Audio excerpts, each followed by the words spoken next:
Boa noite a todos. Que Jesus nos abençoe. E espero que Ele também possa ser o condutor das minhas palavras, porque quando a gente vem a uma casa igual a essa, de refazimento e uma prece, e hoje nós vamos estar falando aqui do Evangelho de Jesus. E isso faz com que a gente se alegra e seja agradecida também por essa oportunidade que a casa nos proporciona. E hoje nós vamos falar do capítulo 15 do Evangelho segundo o Espiritismo, que fala que fora da caridade não há salvação. Então nós vamos fazer uma reflexão aqui dentro desse capítulo, que é o capítulo 15, e também sobre a ótica espírita. O que vem a ser a caridade, o que Jesus nos ensinou o que é a caridade e o que seria para nós a salvação. Então nós vamos recorrer lá na questão primeiro do Livro dos Espíritos, quando Kardec indaga qual que é o verdadeiro sentido da palavra caridade que entendia Jesus. E a resposta que está lá é benevolência, indulgência e perdão. Então a benevolência, o que vem a ser a benevolência? É aquela vontade que a gente tem de ajudar o próximo. A indulgência é a gente entender a dificuldade do outro, a imperfeição do outro, porque nós sabemos que nós somos espíritos e cada um em etapa diferente de evolução. Então essa indulgência aqui é a gente tentar entender a forma de pensar do outro. E o perdão, que vem a ser o perdão, é o ato de perdoar as ofensas. Quando a gente lê, parece fácil. Mas como que nós vamos colocar isso em prática? Como que nós vamos colocar em prática? Como que nós vamos fazer esse exercício no nosso dia a dia para nós praticarmos a caridade? Como que nós vamos praticar a benevolência?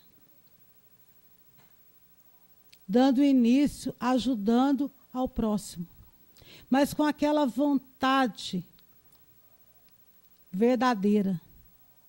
Porque muitos falam que têm vontade de ajudar, que têm vontade de participar de um grupo, que têm vontade. Eu, como trabalho aqui na assistência do centro, eu estou falando isso porque são várias as pessoas que chegam até mim, que falam que têm vontade de me ajudar na assistência, que tem vontade de ir comigo ao Lar São Vicente, que tem vontade de participar com os meninos aqui na ajuda que eles fazem na clínica de dependente químico. Mas muitas das vezes a gente vê que isso não passa só de um desejo. Então, essa benevolência é aquela vontade firme, porque não há necessidade de ir a lugar nenhum para ajudar o outro. Porque nós podemos ajudar o outro aqui mesmo dentro da casa espírita. Olhando o companheiro que está do lado. Porque muitas das vezes nós nos esbarramos aqui, até pode ser todas as noites, ou às vezes somente no domingo, mas muitas das vezes sentamos do lado da mesma pessoa e nem sabemos o nome dele. Às vezes ele precisa de um oi, um tudo bem. Às vezes emprestar um ouvido para a pessoa falar. Porque quando eu estava fazendo esse apanhado lá, eu me lembrei de uma amiga que me disse que como nós somos sozinhos. Isso é verdade. Quando a gente está numa dificuldade grande, É muito difícil a gente lembrar, olhar lá no telefone, principalmente quando é uma dificuldade mesmo. Que seja domingo, 10, 11 horas da noite, quem eu posso ligar? Quem eu posso chamar para me socorrer? Então, não precisa ir a lugar nenhum, não precisa carregar peso, não precisa participar de nada. A gente tem que dar início nessa benevolência, é no nosso dia a dia, no nosso local de trabalho, ter respeito com aquele colega do lado, porque nós estávamos conversando antes ali das dificuldades que todos nós temos aqui dentro da casa. Esse respeito, isso é benevolência. Olha o carinho que vocês estão olhando para mim. Isso é benevolência para comigo que estou aqui. Então, isso é o exercício da benevolência. É a gente ter a disposição firme, a vontade de ajudar o próximo. E a indulgência? A indulgência é a gente compreender o outro. Porque muitas das vezes nós temos alguém que entende mais. Mas a maioria das vezes nós encontramos no caminho pessoas que têm um entendimento diferente. Então nós temos que compreender a imperfeição do outro. E se hoje nós achamos, né, com muita vaidade, que nós sabemos de tudo, isso nós não podemos deixar esse orgulho. Se a gente já compreendeu alguma coisa, que nós possamos passar isso para aqueles irmãos que ainda não tiveram esse entendimento. Então vamos lembrar aqui a passagem da mulher adúltera, né? Que eu acho que é o melhor exemplo que a gente tem. Que quando ela estava lá para ser apedrejada, perguntaram a Jesus. Jesus, ele veio para cumprir a lei. Ele não tirou a mulher dali, ele não fez nenhuma defesa da mulher. Ele simplesmente disse que aquele que não tivesse pecado, atirasse a primeira pedra. E o que aconteceu? Foram saindo todos, dos mais velhos aos mais novos. Então, isso é a indulgência, é a compreensão. Como ele disse para ela, que ele não a condenava, que ela para ela ir, porém não pecar mais. E o perdão das ofensas? E o perdão? É o mais difícil, né? Porque quando a gente começa a estudar, a gente entende que esse perdão, se alguém nos ofender, a gente esquecer. Eu não entendo assim. Porque nós somos pessoas inteligentes, nós somos pessoas normais, nós não vamos esquecer de uma hora para outra, quando uma pessoa nos ofende. Lógico que nós não vamos. Mas quando a gente tem esse entendimento, nós vamos compreender. Esse perdão ele tem que ser raciocinado. Nós vamos compreender o porquê que nós fomos ofendidos. A gente pode até tentar esquecer, mas nós não vamos. Mas isso é aprendizado para nós, porque nós não vamos novamente cair naquele erro. Porque amar o inimigo, Jesus não nos pede que nós andemos de braço dado com ele. Jesus simplesmente pede para a gente não revidar as ofensas, nem em pensamento. E, principalmente, perdoar a nós mesmos. Porque nós somos muito melindrosos, nós somos muito ofendidos. Basta um olhar atravessado para que a gente se ofenda. Então, eu acho que esse perdão, que esse exercício do perdão, ele tem que começar em nós, primeiro. Porque a partir do momento que nós entendermos e nos perdoarmos, nós não vamos nos ofender por muito pouca coisa, não. E com certeza nós vamos ter uma compreensão melhor daquele. Aí nós vamos voltar na indulgência. ter a compreensão do porquê que a outra pessoa nos ofendeu. E nós não podemos falar de caridade sem falar do amor, né? Porque o amor, o que é? É aquela doação que a gente tem com o outro. E é impossível sustentar a caridade sem o amor. É impossível.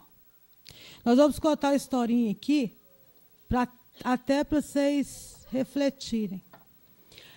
A gente sai daqui do centro, ou a gente está vindo para o centro, ou que seja amanhã, nós encontramos uma mulher na rua com filhos, num tempo frio, com fome e sem agasalho.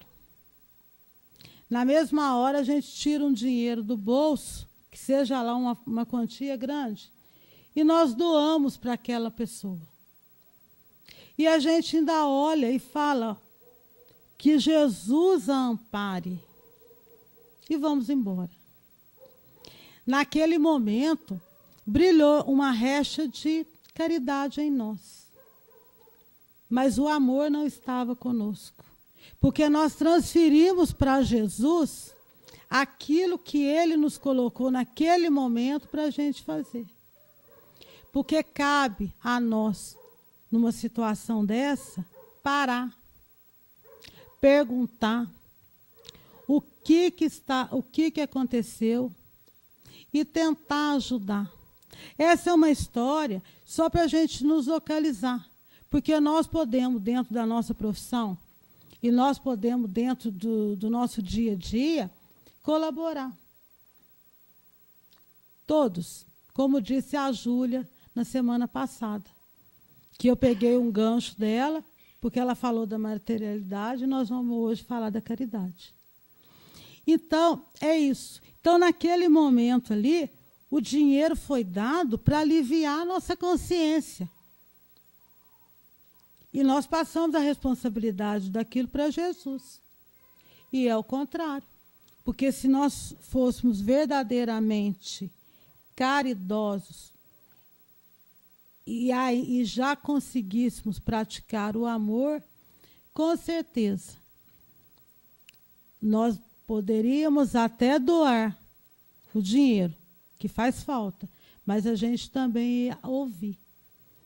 Nós vamos lembrar aqui aquela passagem do bom samaritano, que quando ele viu aquele homem caído ali, todo machucado, cheio de ferida, o que ele fez? Ele parou.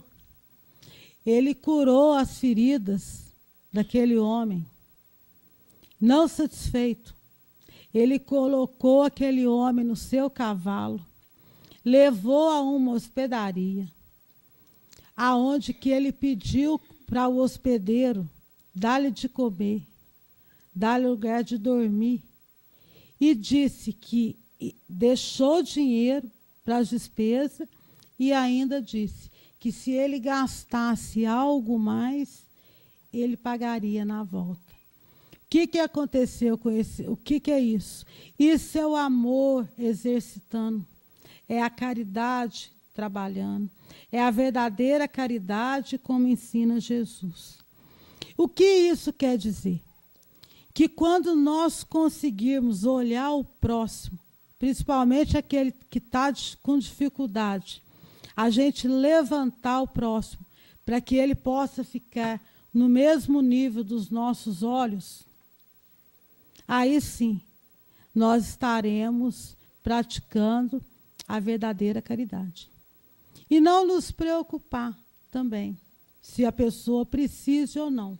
Porque eu acho que aquele que chega a pedir na penúria, seja para que for, mas naquele momento, seja para que for utilizado aquilo, é porque ele precisa daquilo. Então, aí vem de novo o Evangelho nos auxiliando, que a mão esquerda não veja o que a direita faz. Então, quando a gente colocar essa caridade em ação, a primeira coisa que nós temos que trabalhar em nós é qual é o sentimento que nos move quando nós estamos fazendo aquilo.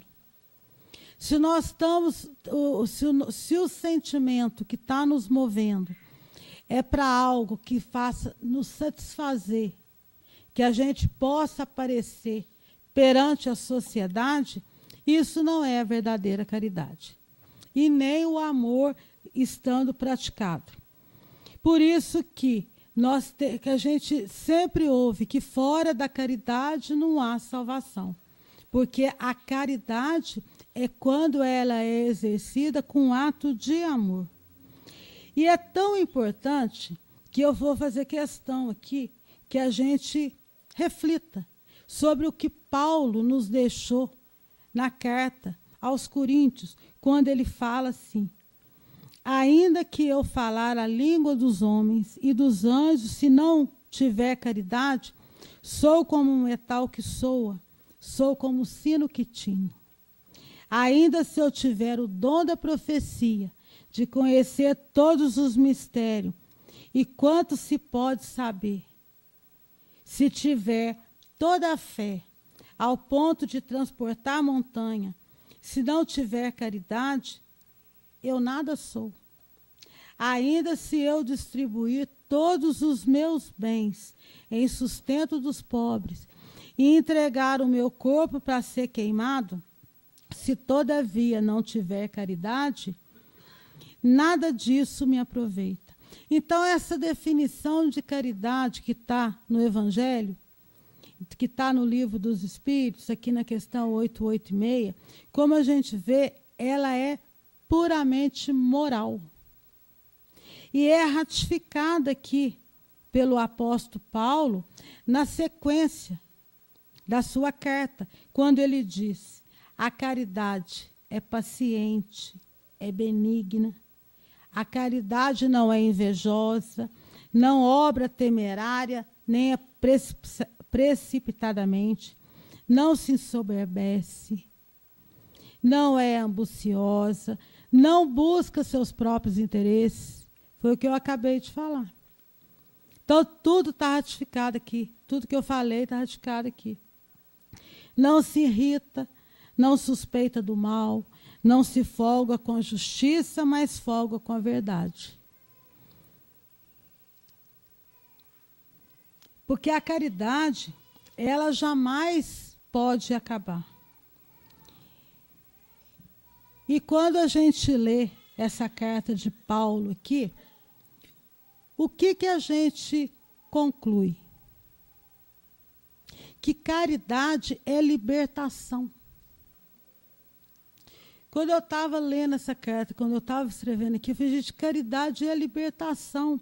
Porque se a caridade é paciente, a caridade é benigna, a caridade não busca os próprios interesses, não se irrita, não suspeita do mal, não se folga com a injustiça, mas com a verdade, é libertação. E quem pratica realmente a caridade, como está aqui no sentido que está essa carta de Paulo aos Coríntios aqui, jamais precisa ter medo da solidão. Porque Joana de Ângeles já nos fala isso, que somente é solitário aquele que não é solidário. Então, e existem muitas maneiras de fazer a caridade. Eu, no começo, já falei uma, que nós podemos ser caridosos aqui dentro mesmo, com os nossos colegas, com os nossos amigos, olhar, ver se precisa, tentar ajudar. Mas nós podemos também ser caridosos orando por aqueles que se dizem nossos inimigos, orando para aqueles que já se foram. Nós podemos também fazer a caridade através de palavras, dirigindo aos outros bons conselhos. E em pensamento também. Quando a gente olhar o outro, sempre desejar o bem. Porque isso, tudo é energia. Porque a partir do momento que a gente olha para o outro e deseja o bem para o outro, é uma corrente vibratória muito grande. E esses dias eu estava falando num lugar aí, e eu achei interessante que aconteceu isso. Porque antes da gente subir aqui, a gente se preocupa, né? Porque o interesse nosso é que todos saiam daqui com alguma sementinha, que essa sementinha sirva de reflexão na semana. Aqueles que vêm pela primeira vez, que possam ter interesse pelo estudo da casa, que possam ter interesse pelo estudo do Evangelho, né?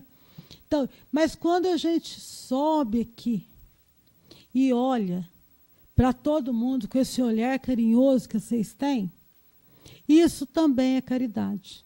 Por isso que não é tão difícil ser caridoso. E quem me falar, mas eu não consigo, pode praticar. Porque o doutor Bezerra sempre fala que a gente vai praticando, até que a gente acostuma com a prática do bem. Hoje pode ser 1 minuto, amanhã 5, 10, 15, 20. Amanhã a gente está colocando pelo menos 30 minutos da semana, ligando para um amigo, um parente longe, visitando um doente. E visitar um doente pode ser até 15 minutos. Então, nós podemos realmente fazer a caridade. E com isso nós estamos fazendo o quê? A máxima do Cristo nos deixou. Amar a todos. Amar o outro. Fazer para o outro o que a gente gostaria que fizesse por nós. Porque quando a gente pensar na caridade, a gente tem que se colocar no lugar do outro. E se fosse eu que precisasse de uma visita, e se fosse eu que tivesse com frio, e a caridade também, quando a gente tenta fazer ela material, como eu já falei, a gente tem que ver também a intenção. Não é abrir o guarda-roupa e tirar aquelas roupas toda rasgada, sapato escorregando, roupa que não serve para o outro. Primeiro, que quem ganha não tem como pagar um costureiro. Porque quem tem condição de pagar o costureiro, dá para comprar uma roupa. Então, a intenção da caridade é quando a gente divide com o outro aquilo que a gente tem de melhor. É quando a gente doa para o outro aquilo que ainda serve para nós. Nós podemos doar uma roupa apertada. Isso tudo bem, que a gente tem certeza que a gente não vai voltar naquele corpo antes. Isso é caridade, porque pode servir para o outro. Mas então, quando a gente abrir o guarda-roupa, quando a gente abrir a sapateira, quando a gente abrir o armário, vamos olhar lá.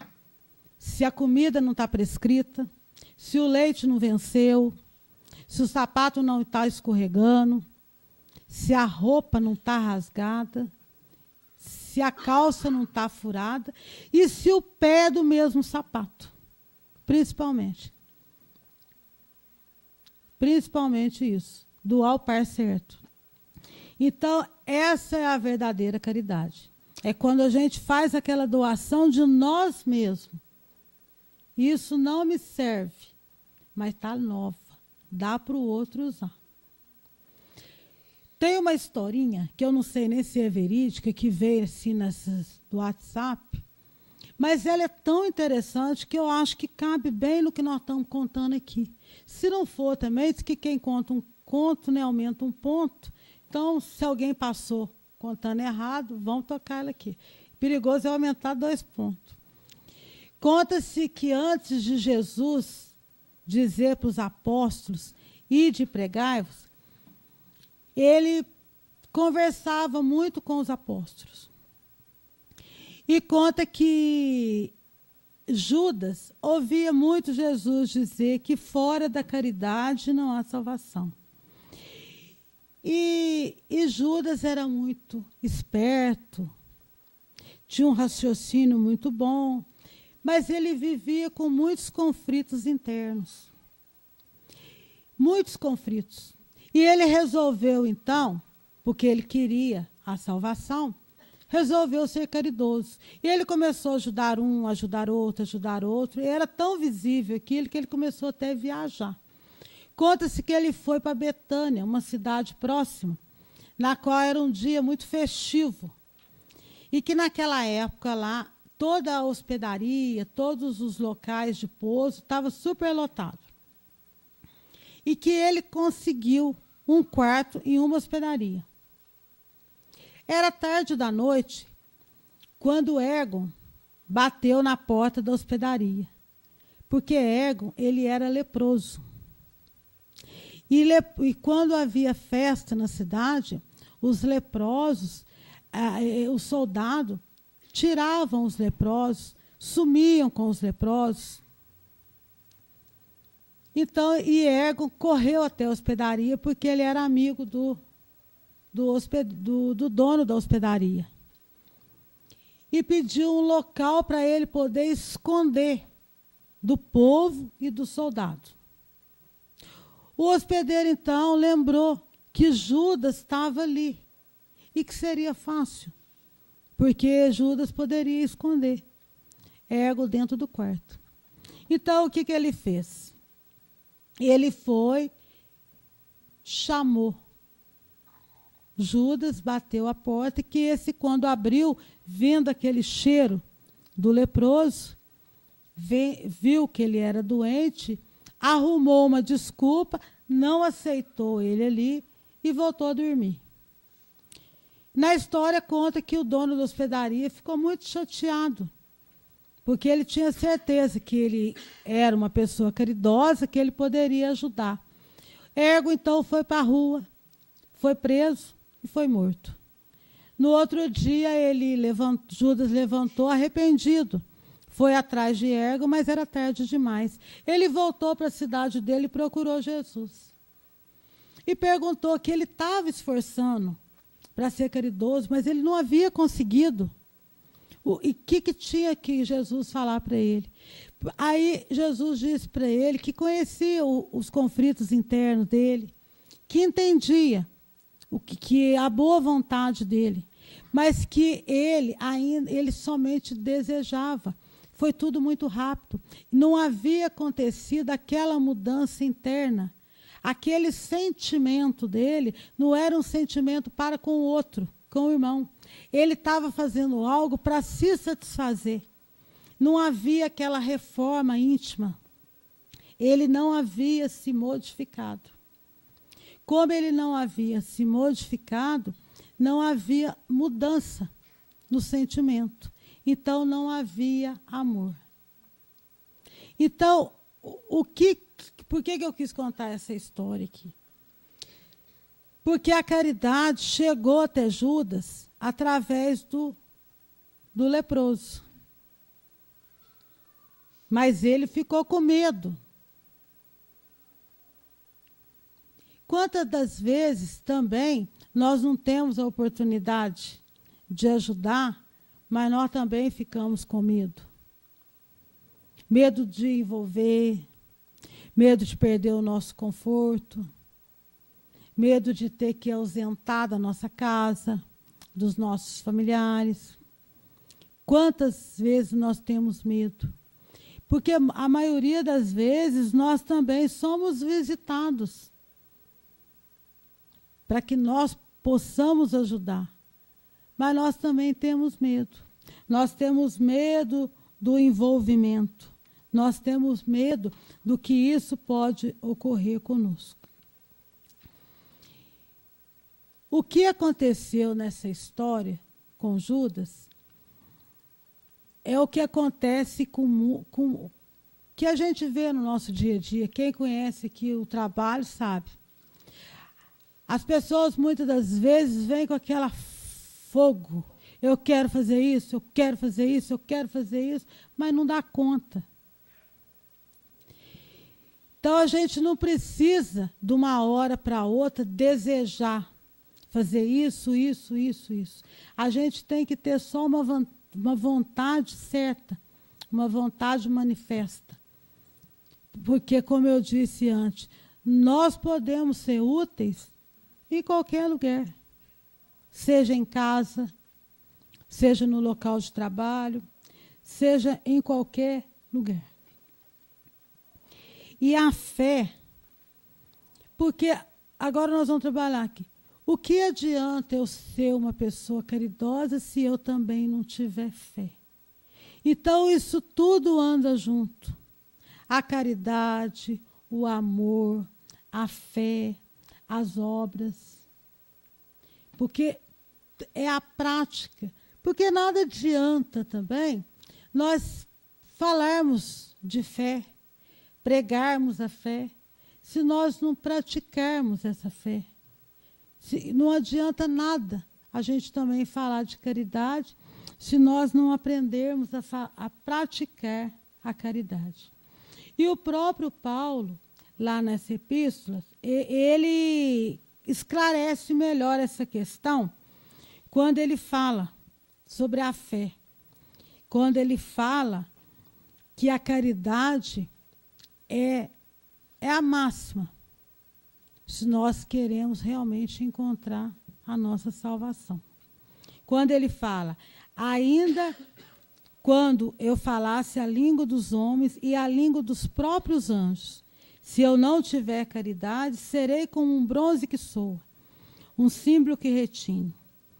Ainda que eu tivesse o dom da profecia e todos os mistérios e a perfeita ciência, ainda que eu tivesse a fé possível de transportar montanha, se eu não tiver caridade, eu nada sou. Então, aqui, nós fizemos uma breve reflexão do que é a caridade. Nós falamos da benevolência, nós falamos da indulgência, nós falamos do perdão, nós falamos como nós podemos exercitar essa benevolência, como nós podemos exercitar a indulgência e o perdão. E agora nós vamos entrar na segunda parte, o que vem a ser a salvação. Então, refletimos sobre como praticar a caridade. E a salvação do entendimento espírita. Porque nós sabemos aqui que todos nós seremos salvos. Isso nós aprendemos aqui na doutrina espírita. Mas aprendemos que nós seremos salvos pelo nosso aprimoramento moral. Quando nós conseguirmos nos aperfeiçoar, quando nós conseguirmos tirar as nossas mazelas, os nossos vícios, nós acreditamos, sim, que fora da caridade não há salvação. Mas quem salva o homem é o próprio homem. Porque nós temos que despir esse homem velho dentro de nós, para que possa nascer esse homem novo. E o que é o homem novo? O homem novo é um homem responsável, é um homem caridoso, é um homem fraterno, é um homem amoroso. Então, essa autoavaliação nós temos que fazer conosco mesmo. É essa reforma interna que Judas precisava ter tido, para que quando Érgon o procurasse, ele tivesse aquele sentimento e pudesse ajudá-lo. Então, nós temos que ter a vontade firme e saber também discernir o que é supérfluo do que aquilo realmente que nós precisamos. Porque muitas religiões, até nós mesmo que viemos de outras religiões, nós entendíamos que a gente ia nos salvar para a gente ir para o céu. E se a gente não conseguisse ser salvo, nós iríamos para o inferno. Não era isso que nós acreditávamos? Só que aqui a gente sabe que não. Porque o inferno é um estado de espírito. Se nós elevamos a nossa vibração, se nós trabalhamos sempre no bem, nessa benevolência, nessa indulgência, nesse perdão, nós vamos levantar o nosso equilíbrio. Nós vamos conseguir manter uma vibração boa. Porque nós aprendemos que nós estamos rodeados de espíritos, é verdade. Se a gente quiser saber quem anda conosco, é só a gente ouvir o nosso coração. Quando a gente está sozinho, o que a gente pensa? Então, essa salvação aqui, Hoje nós não estamos aqui para que nós nos salvarmos e irmos para o céu, porque nós sabemos que nós podemos tornar aqui um céu, como nós podemos tornar nossa vida também aqui um inferno. Depende como a gente vibra, depende como a gente pensa. E eu também, eu estava lendo hoje lá e vi que fizeram uma pergunta para o Chico, o que ele entendia de fora da caridade não há salvação. E ele disse aqui, que creio que, tanto na palavra do apóstolo Paulo, quanto na expressão de Allan Kardec, que o aforismo fora da caridade não há salvação, ficará, né, claramente colocado em linguagem de todos os tempos nos termos, fora do amor não há salvação. E ele fala que Emmanuel, mais para frente aqui, que essa salvação aqui, o que é? Ela é restauração, ela é reparação, ela é refazimento. Então, se nós quisermos realmente sermos salvos, que nós passamos a vibrar no bem, que nós passamos a vibrar com amor e que nós passamos a praticar a benevolência, a indulgência e o perdão. Agora, depois de tudo isso que eu disse, eu vou fazer algumas reflexões para vocês responderem para si mesmos. Agora que nós já compreendemos o que é salvação dentro da doutrina espírita, vocês acham que basta nós arrependermos dos nossos pecados para nós irmos para o céu? Para nós sermos salvos? Acha que apenas nós doarmos um amontoado de dinheiro?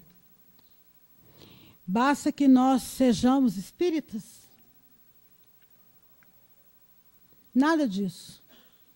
Jesus, ele nos esclarece muito bem isso numa passagem de Mateus, quando ele conta lá que um dia o Filho do Homem virá e sentará em seu trono, acompanhado dos anjos.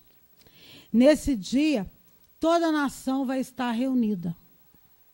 E o Filho do Homem separará os bodes das ovelhas. Os bodes ficarão à esquerda e as ovelhas ficarão na direita. E ele chamará todos aqueles que estão à direita e dirá: vinde todos vós, receber o reino que foi preparado há tempo para todos. Porque quando eu tive fome, me deste o que comer. Quando eu tive sede, me destes o que beber. Quando eu tive frio, me deste um agasalho.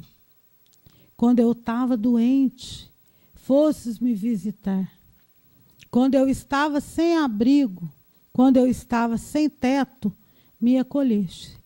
Aí então os justos dirão: Senhor, quando foi que nós o obrigamos? Senhor, quando foi que nós demos o que comer? Demos algo a beber? Quando foi, Senhor, que estivesses preso? Aí na qual o Filho do Homem vai responder: aqueles que estavam à direita, que eram as ovelhas. Toda vez que fizestes algo a um dos meus pequeninos, foi a mim que fizeste. Então Jesus não cobra nada de nós. Ele simplesmente nos ensina o caminho da nossa libertação. Ele ensina o caminho para nós conseguirmos a nossa libertação. Porque a salvação é quando nós conseguirmos ser pessoas livres. Livre dos nossos vícios, das nossas ignorâncias, dos nossos medos, de tudo aquilo que nos atrapalha. E eu vou encerrar aqui com uma historinha. E essa historinha aqui, ela fala mais do céu e do inferno. Mas ela está bem apropriada aqui, porque nós estamos falando muito de caridade. É o trabalho da noite, né? Conta-se que um aprendiz perguntou para o mestre: mestre, qual é a diferença do céu e do inferno? Aí o mestre diz: é muito fácil. O inferno é assim: é um amontoado de gente em torno de uma panela bem grande de um arroz delicioso. E cada um segurando uma colher com um cabo bem comprido. Só que eles são egoístas. Eles não conseguem alcançar o arroz e eles morrem todos de fome. Ah, é? E o céu? Ah, o céu é um amontoado de gente com uma panela no meio bem grande, com arroz delicioso e cada um com uma colher de um cabo bem grande. Ué, mas esse não é o inferno? Não, porque no céu, aquele que tem a colher grande, ele alimenta o outro.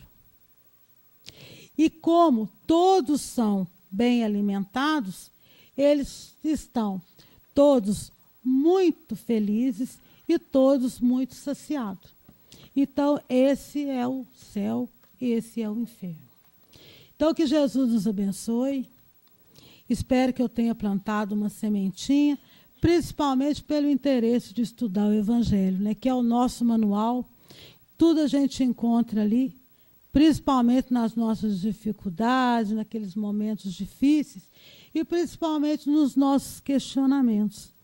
Como eu posso ser caridoso?